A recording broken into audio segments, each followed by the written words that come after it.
కేంద్ర హోంశాఖ మంత్రి అమిత్ షాతో మంత్రి నారా లోకేష్ భేటీ అయ్యారు. ఈ సందర్భంగా ఏడాది పాలనలో కూటమి ప్రభుత్వం సాధించిన విజయాలు, కేంద్ర సహకారంతో అమలు చేస్తున్న వివిధ అభివృద్ధి పనుల పురోగతి, రాష్ట్రంలో నెలకొన్న పరిస్థితులను లోకేష్ వివరించారు. ఈ నెల 21న విశాఖలో ప్రధాని మోదీ హాజరయ్యే యోగాంధ్ర కార్యక్రమానికి విస్తృతమైన ఏర్పాట్లు చేస్తున్నామని చెప్పారు. రాష్ట్రంలో అమలవుతున్న ప్రాజెక్టుల పురోగతిని వివరిస్తూ కొత్త ప్రాజెక్టులకు కేంద్రం సహకారం అందించాలని కోరారు.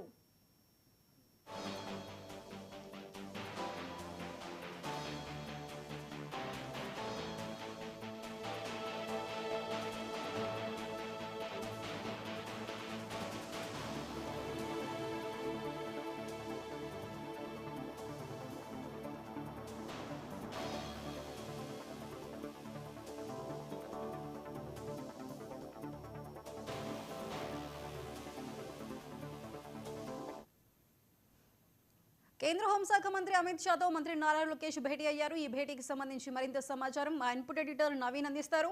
నవీన్, చెప్పండి.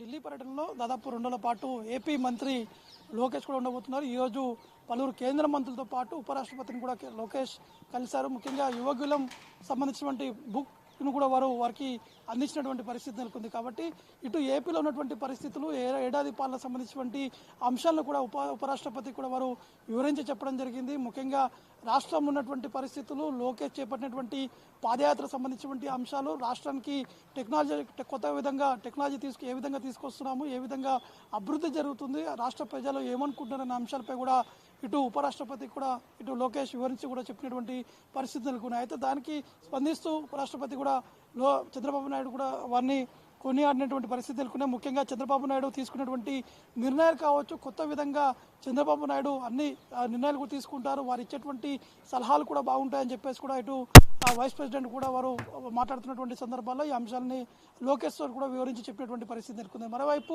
చిరాగ్ పాస్వాన్తో కూడా లోకేష్ భేటీ అయ్యారు. దాదాపు 10 నిమిషాల పాటు చిరాగ్ పాస్వాన్తో భేటీ అయ్యి అక్కడ ఉన్నటువంటి పరిస్థితులకు సంబంధించినటువంటి వివరాలు కూడా వారితో కూడా చర్చించడం జరిగింది. అయితే యువకులం సంబంధించినటువంటి పుస్తకం ఏదైతుందో ఆ పుస్తకాన్ని ఇటు చిరాగ్ పాస్వాన్ కూడా లోకేష్ అందించారు. వారు చేపట్టేటువంటి పాదయాత్ర సంబంధించినటువంటి అంశాలపై కూడా వారు వివరించి చెప్పినటువంటి పరిస్థితి. దాని తర్వాత అమిత్ షా తోటి దాదాపు అర్ధగంట పాటు లోకేష్ భేటీ అయ్యారు. ముఖ్యంగా సేమ్ అదే రాష్ట్రానికి సంబంధించినటువంటి అంశాలతో పాటు రాష్ట్రానికి కావాల్సినటువంటి నిధులకు సంబంధించినటువంటి అంశాలు, ఇప్పటి వరకు జరిగినటువంటి అభివృద్ధి కార్యక్రమాలు, ఎందుకంటే కూటమి ప్రభుత్వం ఆంధ్రప్రదేశ్లో ఉంది కాబట్టి ఇటు బీజేపీ, టీడీపీ, జనసేన ఈ 3 పార్టీలు కలిసి చేస్తున్నటువంటి అంశాలు ఏ విధంగా ముందున్న ప్రస్తుతానికి ఉన్నటువంటి రాజకీయ పరిస్థితుల అంశాన్ని కూడా అమిత్ షా లోకేష్ కూడా అడిగి తెలుసుకున్నట్టు కూడా తెలుస్తుంది. దీనికి సంబంధించినటువంటి అంశాలపై కూడా లోకేష్ ప్రస్తావించారు.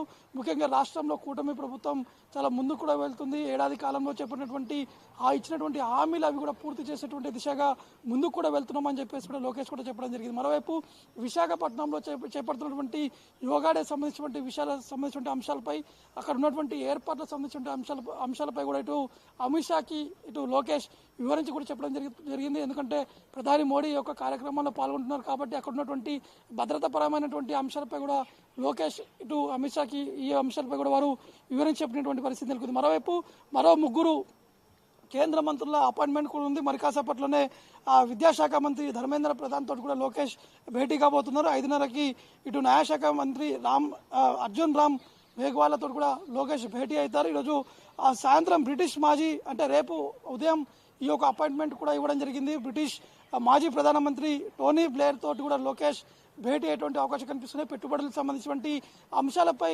వారితో కూడా చర్చించేటువంటి అవకాశం కనిపిస్తుంది. కాబట్టి ఢిల్లీ పర్యటనలో దాదాపు ఈరోజు రేపు 2 రోజుల పాటు లోకేష్ ఢిల్లీలోనే ఉండేటువంటి అవకాశాలు ఉన్నాయి. ముఖ్యంగా కేంద్ర మంత్రులతో కలవడము, దాంతోపాటు కొంతమంది ఇన్వెస్టర్స్ తోటి కూడా లోకేష్ భేటీ అయ్యేటువంటి అవకాశం కనిపిస్తుంది. ఎందుకంటే ఇటీవల కాలంలోనే ఢిల్లీకి వచ్చినటువంటి సమయంలో కొంతమంది ఇన్వెస్టర్స్ తోటి కూడా ఎంఓఏ కూడా చేపట్టడం జరిగింది. కాబట్టి దానికి సంబంధించినటువంటి ప్రోగ్రెస్ ఏ విధంగా ఉంది, ఇంకా ఏ విధంగా ముందుకు వెళ్ళాలి, రాష్ట్ర ప్రభుత్వం నుంచి వారికి కావాల్సినటువంటి సహకారాలకు సంబంధించినటువంటి విషయాలకు సంబంధించినటువంటి అంశాలపై కూడా లోకేష్ ఈ అంశాలపైన ఎక్కువగా ఫోకస్ కూడా పెట్టినట్టు కూడా తెలుస్తుంది. Sudha. Right Naveen, thank you.